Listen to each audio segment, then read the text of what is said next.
اس کا گھر گلی کے آخری سرے پر واقع تھا۔ مکانوں کے عقبی حصے میں باورچی خانہ تھا جس کی کھڑکی گلی کی طرف کھلتی تھی۔ وہ آتے وقت کھڑکی کی چٹکنی لگا کر نہیں آیا تھا۔ اس نے جیب سے پستول نکال کر بیگ میں ٹھونسا، کار سے اترا، پھر جلدی سے بیگ کھڑکی کے راستے باورچی خانے میں پھینکا۔ کھڑکی کے پٹ برابر کر کے وہ واپس کار میں آ گیا۔ اس نے پہلے ہی اس بات کا اچھی طرح سے اطمینان کر لیا تھا کہ کوئی اس کی حرکات و سکنات کو دیکھ تو نہیں رہا ہے۔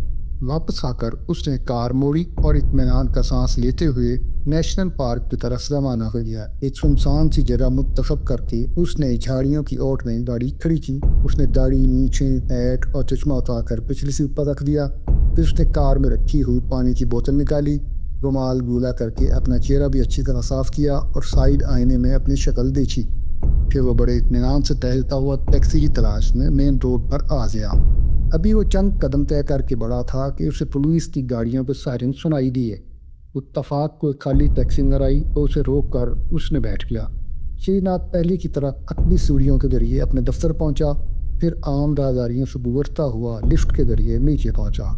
تھوڑی سی دیر کے بعد واپس آ کر اس نے دفتر میں شور مچا دیا کہ اس کی کار چوری ہو گئی ہے۔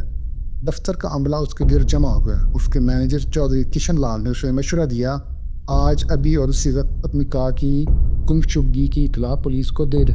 پولیس ہیڈ کوارٹر کیوں نہ فون کر کے رپورٹ کر دیں؟ نہیں، انہوں نے اس کی بات کاٹی۔ آپ خود چلے جائیں کیونکہ پولیس فون کی رپورٹ پر فوری کارروائی نہیں کرتی ہے۔ وقت ضائع مت کریں، ٹھیک ہے؟ شری ناتھ پریشانی سے ہاتھ ملتے ہوئے بولا، میں رپورٹ کرانے جا رہا ہوں، اگر کوئی میرے متعلق پوچھنے آئے تو بتا دینا، آپ کسی بات کی چنتا نہ کریں۔ اس نے دفتر کی لڑکیوں اور مردوں کی آوازیں سنی۔ دفتر کا عملہ اس کی پریشانی میں برابر کا شریک لگ رہا تھا۔ وہ ان سے رخصت ہو کر پولیس اسٹیشن کی طرف روانہ ہو گیا۔ پولیس اسٹیشن کی عمارت میں داخل ہوتے وقت اسے خود اپنے آپ پر گھبراہٹ طاری کرنے کی ضرورت نہیں تھی، یہاں کے افسر کو واردات کا علم ہو چکا تھا۔ وائرلیس یا موبائل فون کے ذریعے اس کی انسپیکٹر سے ملاقات کے بارے میں بھی معلوم ہو چکا تھا۔ اس نے وہی کہانی جرائی جو اس نے انسپیکٹر کو سنائی تھی۔ اس نے کہا کہ منتقلی کی رسید پر دستخط کیے اور اپنی کار لے کر پولیس اسٹیشن سے نکل گیا۔ جب وہ گاڑی فاتحانہ انداز سے چلاتے ہوئے گھر کی طرف جا رہا تھا تو اس کا دل کہکہے لگانے کو چاہ رہا تھا۔ وہ بہت خوش تھا۔ انسپیکٹر نے اسے بتایا تھا کہ ڈاکٹر 26 لاکھ کے نوٹ لے گئے تھے۔ اسے خود گننے کی مہلت نہیں ملی تھی۔ اس نے سوچا پتنی کو 1 لاکھ کی رقم دے دے گا، دوست نے لی تھی، اور مزید 25,000 منافع کہہ کر بھی ادا کر لے گا، باقی رقم اپنا کاروبار مستحکم کرنے کے لیے کافی ہوگی۔ اسے معلوم تھا کہ کامیابی کا نشہ اترنا شروع ہوگا اور اس کے تنے ہوئے اعصاب اپنی اصلی ثابتہ حالت میں آ جائیں گے تو اسے خاصی تکلیف محسوس ہوگی۔ ہو سکتا ہے وہ اپنی بے تابی پر قابو نہ پا سکے۔ پھر اس نے فیصلہ کیا کہ وہ پتنی کو شملہ یہ کہہ کر لے جائے گا کہ اس سے کاروبار میں بے اپنا فائدہ ہوا ہے۔ وہ دوسرا ہنی مون منائے گا۔ اس کی شادی کو 7 برس کا عرصہ ہو چکا تھا۔ وہ اسے یہ کہہ کر فریب دے گا کہ ان 7 برسوں کے بعد بھی وہ نہایت حسین اور نوجوان دوشیزہ لگ رہی ہے۔ وہ اس کے دامے فریب میں آ جائے گی۔ عورت چونکہ اپنی تعریف سن کر بہت خوش ہوتی ہے، لہذا اس کی سیدھی سادی پتنی بھی بہت خوش ہو جائے گی۔